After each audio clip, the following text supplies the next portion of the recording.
잠언 29장 15절 제가 읽습니다.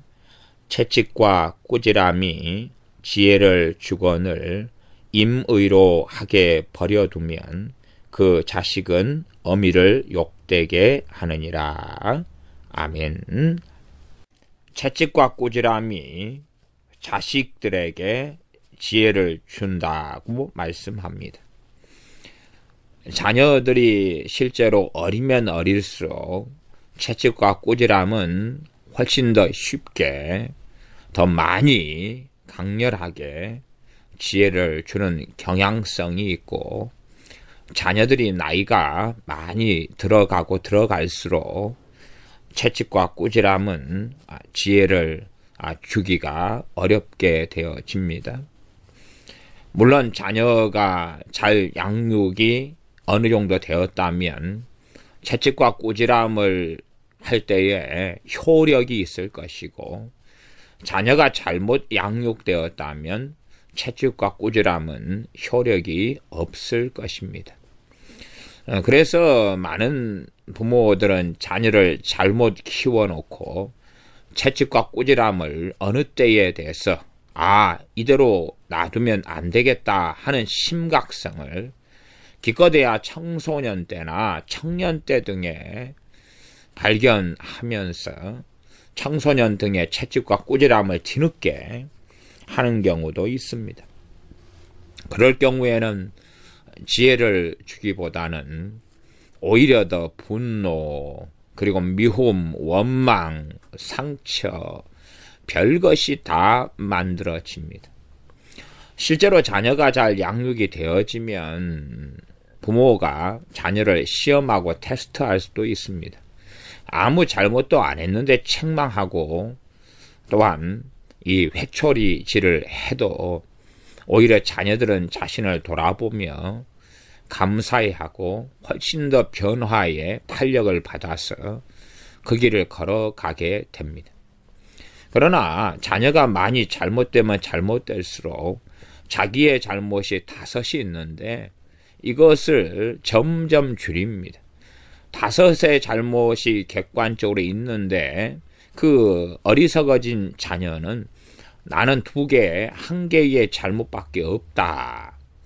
그래서 5개의 잘못이 객관적으로 있어서 5의 잘못에 대하여 채찍과 꾸지람을 들으면 자녀들은 이 어리석어지면 질수록 소위 말하면 자기 중심성이 강하고 이기적이기 때문에 상처를 스스로 받는다. 그러는 것입니다. 나는 억울하다. 나는 왜 이 5개의 잘못이 아니라 1개의 잘못밖에 하지 않았는데 왜 5개의 잘못에 대한 처벌, 책망, 꾸지람, 채찍을 내게 행사하느냐. 그래서 자녀들은 이 과일나무를 키우는 것, 농사를 짓는 것과도 굉장히 흡사하고 유사합니다.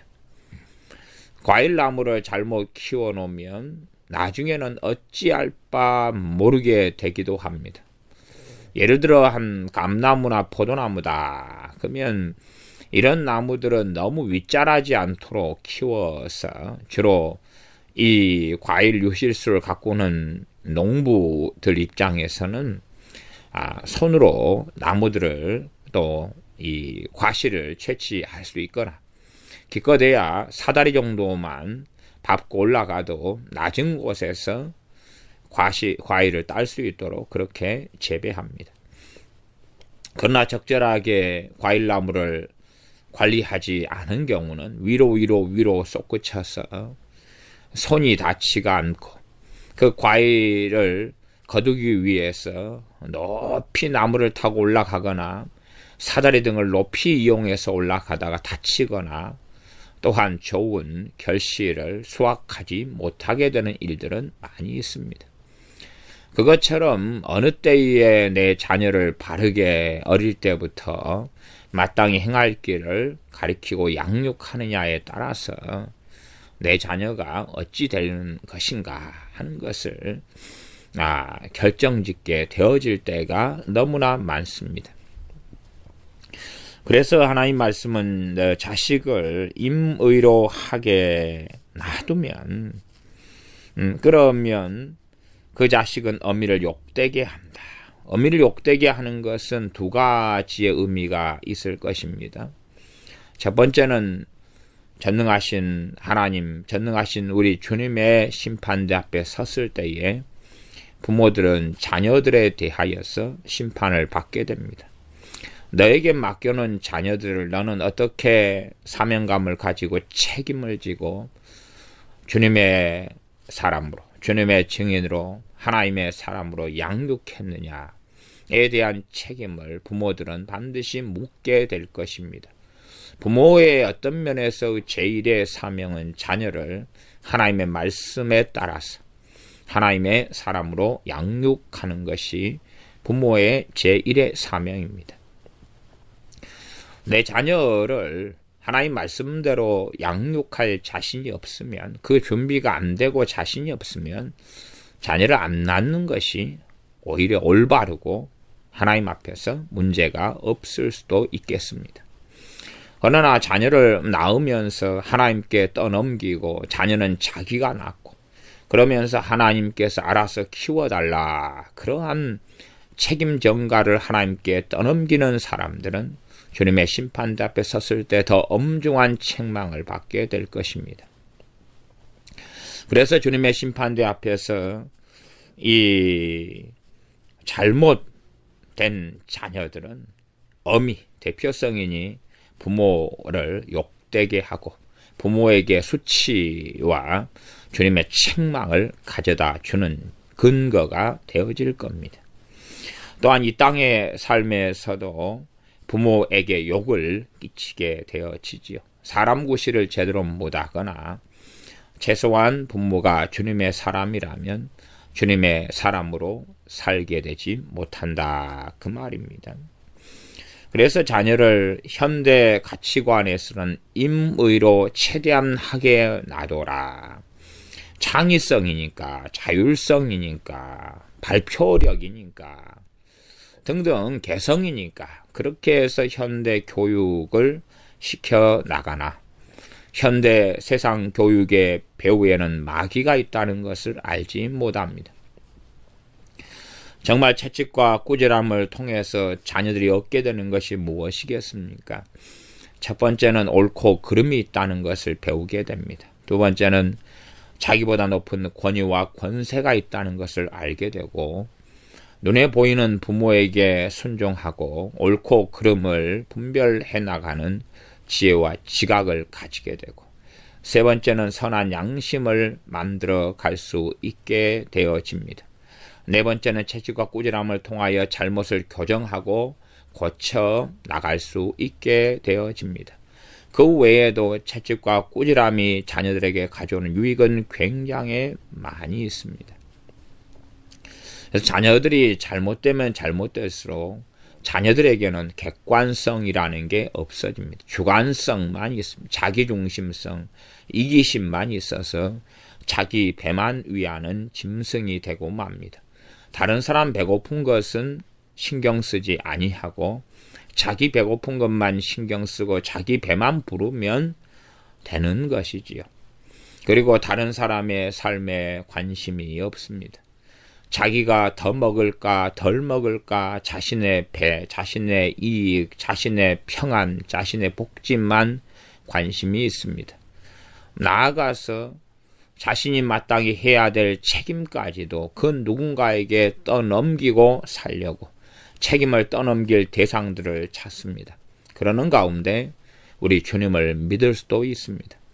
그래서 자신이 짊어져야 될 무거운 짐에 대해서 주님께 떠넘기는 방식으로 신앙생활, 기도생활 등을 하는 사람들도 아주 많으나 그것이 주님 앞에서는 불법으로 판명이 날 때도 많이 있을 것입니다. 그렇게 남편과 아내를 구하여서 어찌하면 내 인생의 짐을 남편과 아내에게 떠넘길까? 많은 남자들은 부모를 섬기는 것이 귀찮으니까 아내를 구하여서 이제는 너가 내게 시집 왔으니 우리 집안 사람이 되었으니 내 아버지, 어머니 생신부터 시작해서 병원에 모시고 가고 돌보고 하는 모든 것에 책임을 져주라 하는 등등부터 시작해서 심지어 나의 인생도 책임져 주라. 내 먹고 사는 것도 책임져 주라. 그런 남자들도 있습니다. 어떻게 하면 내 책임을, 내 짐을 떠넘길 사람을 찾아서 짐을 넘겨버릴까? 자녀가 잘못 양육되어질 때도 그런 경향성을 굉장히 강렬하고 강하게 가지게 되고야 맙니다. 그래서 자녀가 떡잎부터 어그러지고 잘못되면 빨리 고치고 빨리 수정하고 빨리 이 변화시켜 가야 되는데, 하나님의 말씀은 그 변화의 핵심에가 채찍과 꾸지람이 있다고 말씀합니다. 많이 어그러져 버리면 또한 시간이 많이 늦어버릴수록 효력이 없다고 말씀드렸습니다. 이미 자녀들은 자기 중심성이 너무 강해지고 강렬해져서 오히려 자기 입장에서는 상처를 받고 애매하게 고난을 받고 고통을 받고 맞지 않아야 될 매를 맞는다고 생각하고야 말 것이다, 그 말입니다. 그래서 아이는 최소한 말 배울 때나 말 배우기 전부터 바르게 훈육해 나가야 됩니다. 아주 어릴 때 훈육할 만한 거리는 적지 않겠습니까?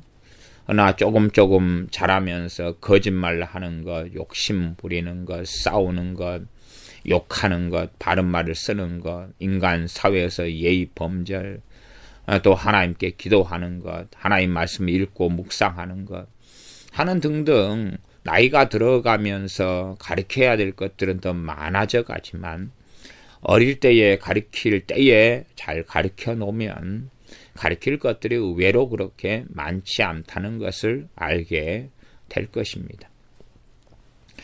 수학 같은 것도 그렇지 않습니까? 아이가 자기가 배워야 될 때 잘 마스터하고 지나가면 거기에 추가로 더해서 그 과정상 조금 더해가면 되는 것이지요. 그러나 수학 같은 경우에 전혀 하지 않고 10년치의 수학을 쌓아 놓았다가 시간이 지나서 보니까 이미 고등학생이라요.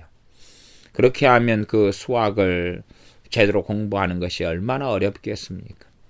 차라리 수학은 우리의 인생과 사람 됨됨이와 우리 자신이 어떤 사람이 되는가 하는 것보다 100배, 1000배, 10,000배가 더 오히려 쉽다고 말씀드릴 수밖에 없습니다.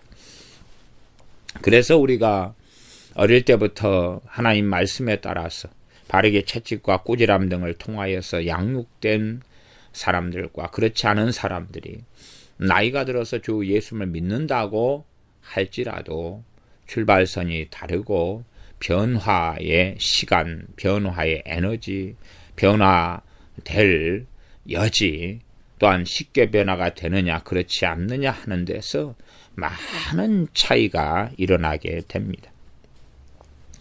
세상의 교육의 방식은 뒤에가 원수 마귀가 있고 세상의 상담 뒤에도 유감스럽게 원수 마귀가 있고 세상의 심리학 뒤에도 유감스럽게 원수 마귀가 있습니다. 세상 임금, 이 세상 신이 원수 마귀다 하는 것을 믿는 사람들은 말씀을 통하여 깨닫고 알아야 됨에도 불구하고 이론적으로는 알지만 실제적으로는 세상 사람들이 주장하고 말하는 지식과 지혜를 배워서 하나님의 말씀과 비기거나 아니면 말씀보다 더 실제적이다, 더 사는데 도움이 된다 하고 받아들인 채 살아가는 사람들이 너무나 많습니다. 그래서 그리스도인 부모들을 만나보면 양극단이 있는 걸로 많이 경험되어집니다. 한 극단은 당연하게 무관심이죠. 무관심. 하나님이 키워주실 것이다 등등의 여러 이유로 인하여서 무관심. 또 한 부모는 하나님의 말씀에서 자녀 양육에 대한 지혜를 배우기보다는 이 세상의 지혜를 배우는데 급급합니다. 세상의 지혜를 배우고 하나님 말씀 여기서 조금, 세상에서 저기서 조금 해서 이상한 자녀 양육에 대한 모양과 모습을 만들어내고 그것이 상당히 지혜 있는 양 그렇게 해 나갑니다. 어찌됐든 채찍과 꾸지람은 쉽지 않다는 것은 아셔야 됩니다. 그냥 채찍 매질을 한다 해서 그 답이 있는 것은 결코 아닙니다. 또 꾸지람을 한다 해서 그 결과가 다 좋은 것이 아닙니다. 적절하게 타이밍에 맞게 또한 어릴 때부터 바르게 하느냐 하는 것이지요. 저는 분재 같은 것을 만들고 분재 같은 것을 몇 년에 걸쳐서 했습니다. 분재를 할 때 되면 이 철사가 분재하기에 맞도록 나무 가지들을 교정하고 바꾸는 이러한 철사를 사용해서 나뭇가지를 돌돌 말아가지고 그것을 이용하여서 이런 모양 저런 모양으로 휩니다. 그러나 가지가 두꺼우면 두꺼울수록 교정을 한꺼번에 하게 되면 가지의 손상이나 부러짐이 일어나게 되지요. 그래서 조금씩 교정을 해 나갈 수밖에 없습니다.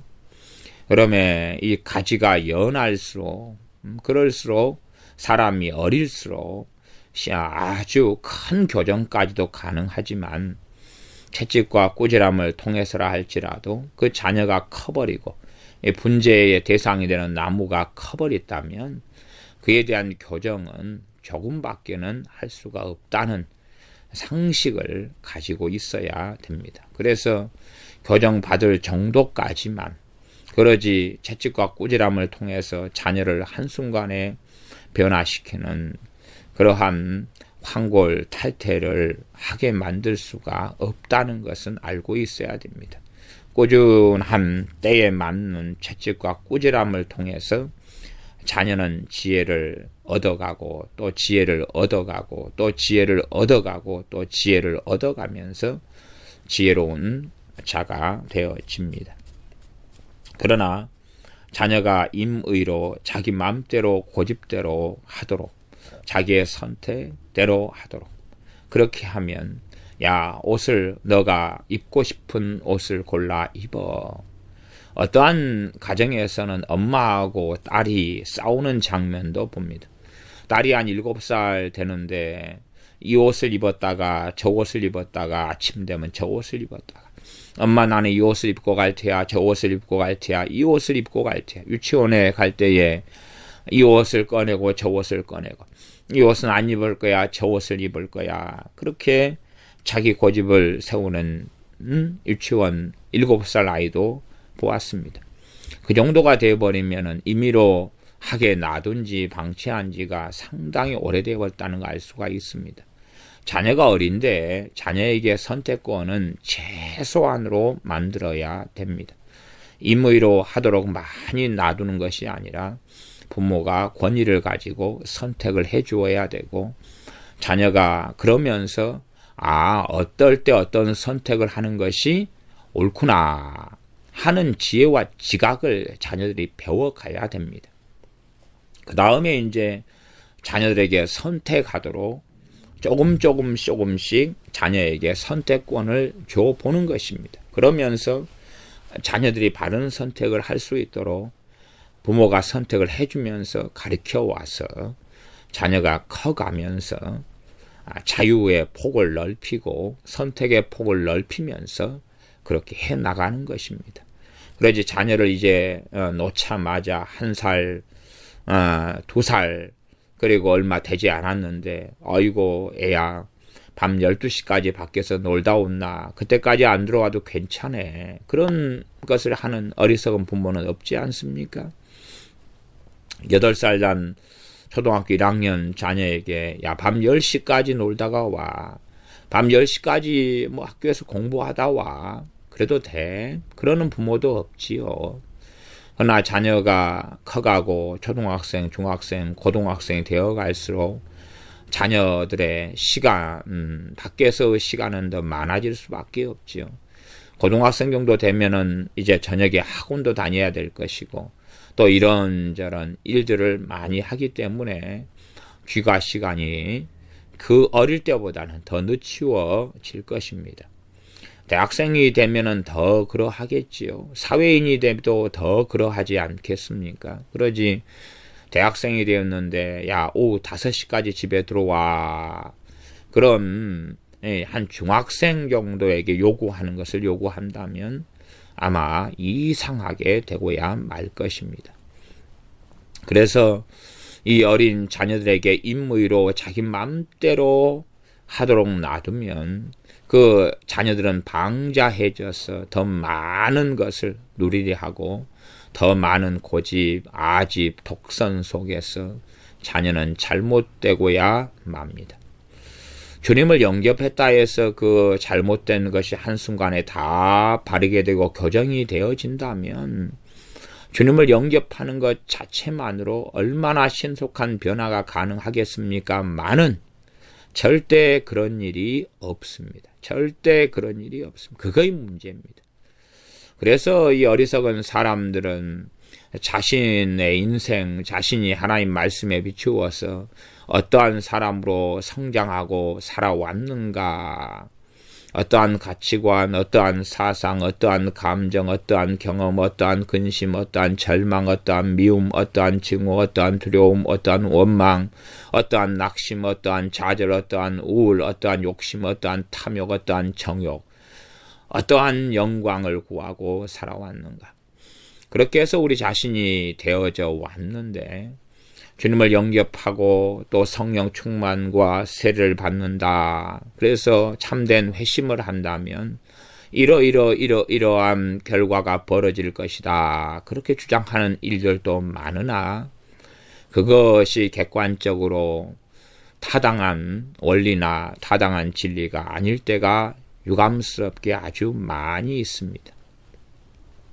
왜냐하면 그 사람이 어떻게 살아왔느냐에 따라서 변화의 속도, 또한 변화의 여정, 변화의 과정, 또한 하나님의 자녀로서 거듭난 다음에 출발점이 달라지게 됩니다.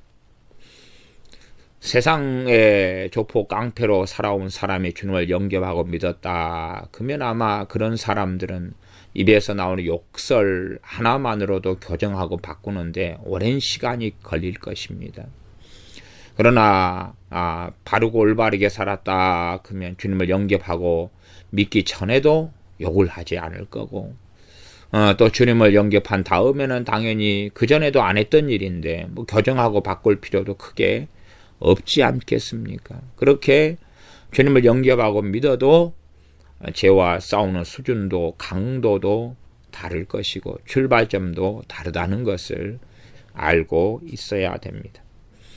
그러므로 이 어그러지고 잘못되면 잘못될수록 주님을 영접하고 믿는다 할지라도 더 신속하게 세상으로 빠져버리고 그리고 자기 중심성이 강해지고 강해진다면 유감스럽게 그 자녀가 신앙생활을 한다 할지라도 자기를 부인하고 주님을 따르는 주님께서 천국의 하나님 나라 합당한 제자로서 인정하시는 그러한 사람이 되지 못하고야 맙니다. 다시 말하면 주님께서 제자가 되지 못한다는 이야기는 어떤 탁월한 신자를 이야기하는 게 아니라 주 예수님의 사람, 주님께서 인정하시는 믿음을 가진 사람을 제자라 그러기 때문에 구원받지 못한다는 이야기가 됩니다. 주님을 믿는데 자기 일을 부인할 수 없다. 주님을 믿는데 자기가 주인된 자리에서 내려오지 않는다. 주님을 믿는데 주님을 영접하였는데 우리 주 예수님께서 주인이 아니시다. 끝끝내 자기가 주인이고 왕으로서 자기의 인생을 살면서 주님을 지배하고 조종하고 이용하기를 원했다. 그렇다면 그 사람이 주님 앞에 설 수가 없게 되는 겁니다. 그러므로 성경, 잠언 등은 얼마나 자녀 교육에 대해서 중요시 여기는 줄로 모릅니다. 다윗 같은 경우는 왕이었고 때마다 전쟁을 수행했고 또한 자식들이 많았고 아내들이 많았기 때문에 자녀 교육을 제대로 할 수 없었고 그러한 다윗의 인생 속에서 자녀 교육은 극심한 실패로 들어가고야 말았습니다. 사무엘 선지자 같은 경우도 이스라엘을 다스리고 통치하고 선지자로서 등등 제사를 지내는 등의 많은 일, 특별히 하나님 말씀을 맡은 자로서 여기저기 다니면서 말씀을 가리키는 일 등을 사무엘 선지자는 했기 때문에 자녀를 낳았어도 바르게 양육할 수 있는 그러한 일들은 드물었습니다. 시간적 여유가 없었다라고 말할 수밖에 없겠지요. 나 지금 시대에서는 핸드폰이 있고 비행기가 있고 자가용이 있어서 아버지의 책임, 부모의 책임에 대하여 과거보다는 더 변명할 수가 없게 될 것입니다. 그래서 어릴 때의 자녀 교육은 너무나 중요하고, 그래서 마땅히 행할 길을 자녀에게 가르치면 늙어서도 떠나지 않는다. 어린 나이 때에 바르게 가르치면 그 자녀가 구원받는다. 그것입니다. 마땅히 행할 길이 세상 윤리적인 삶을 이야기하는 것이 아니라 하나님의 자녀로서 주 예수님의 사람으로서 살아가게 되고 하나님을 등지지 아니하고 주님을 배신하지 아니하고 하나님의 자녀로 살게 된다는 말씀이 됩니다.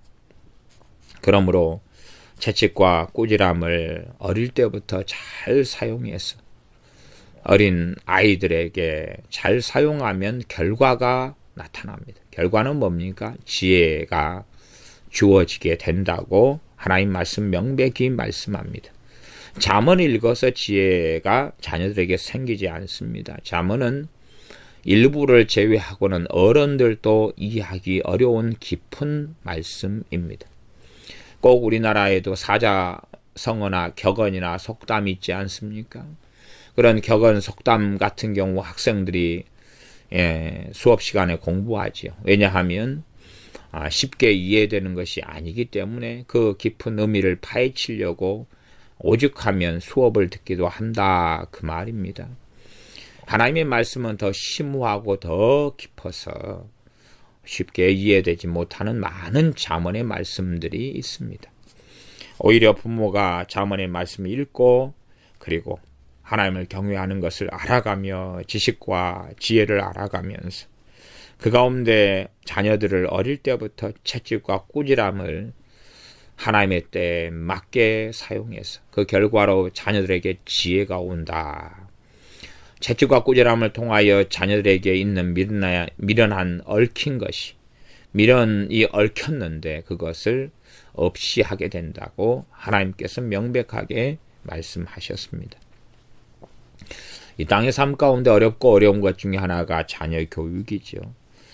어쨌든 하나님 말씀은 임의로 하게 버려두면 안 된다. 부모가 권위를 가지고 있기 때문에 부모가 바르게 뭘 해야 될지 또한 부모가 선택을 해주고 선택하는 것을 나이가 들어가면서 가능할 수 있도록 과보호는 다 해주는 거지만 선택하는 지혜를 가르쳐 주어야지요. 그리고 권위를 알게 하고 더 놀라운 권위인 하나님 앞에 복종해야 함을 가르쳐야 됩니다. 그래야지만이 그 자녀 자식들을 통하여서 주님 앞에 섰을 때에 부끄럽지 아니하고 칭찬을 받게 될 것이고 이 땅의 삶에서도 오히려 부모가 주님을 믿지 않는 사람의 지경에 처했다 할지라도 자녀가 주님의 사람이 되므로 자녀가 복음을 전해주어서 수치와 욕이 아니라 주님의 나라 아버지의 나라에 들어가는 영광을 얻게 되어지게 될 것입니다. 기도하겠습니다. 아버지 하나님, 자녀 교육은 항상 어렵습니다. 또한 자녀가 어리다 해서 그 어릴 때에 귀엽고 이쁘기 때문에 사랑스럽기 때문에 자녀가 원하는 대로 임의로 다 하도록 버려둔 채 나중에 잘못이 많이 드러나고 이제 열매가 맺을 때가 되어져서 그때야 바로 잡으려고 하지만 그러나 효력이 없고 채찍과 꾸지람을 통해서 서로 미움과 원망과 상처만 가득한 그런 어리석은 부모나 어리석은 자녀들이 많습니다. 잘못 양육되어져 버리면 이기적이 되어져서 자기의 잘못을 보지도 못하고 알지도 못하고 10개 잘못이 있으면 기껏 한둘 셋밖에는 잘못이 없다고 그렇게 자기의 큰 잘못도 축소시키고 거짓말하고 속이고 하는 어리석게 되어질 수밖에 없사온즉 어릴 때부터 또한 결혼하기 전에 그리스도인들이라면 하나님 말씀에 따라서 자녀를 어떻게 양육할 것인가, 혹은 결혼한 다음에라도 자녀를 가지기 전에 어떻게 하나님 말씀이 자녀 양육에 대하여 말씀하고 계신가 하는 것에 귀를 반드시 기울여서 자녀에 대한 제1의 사명이 있사온즉 전능하신 주님 앞에 서서 자녀 때문에 심판을 받아야 될 것이온즉 자녀를 바르게 말씀에 따라 양육하는 부모가 되게 하여 주시옵소서. 채찍과 꾸지람을 바르게 사용할 때에 자녀가 지혜를 얻게 되온즉 채찍과 꾸지람을 통하여 지혜를 얻는 우리의 자녀들이 되게 하여 주시옵소서. 우리 주 예수님의 이름으로 기도하옵나이다. 아멘.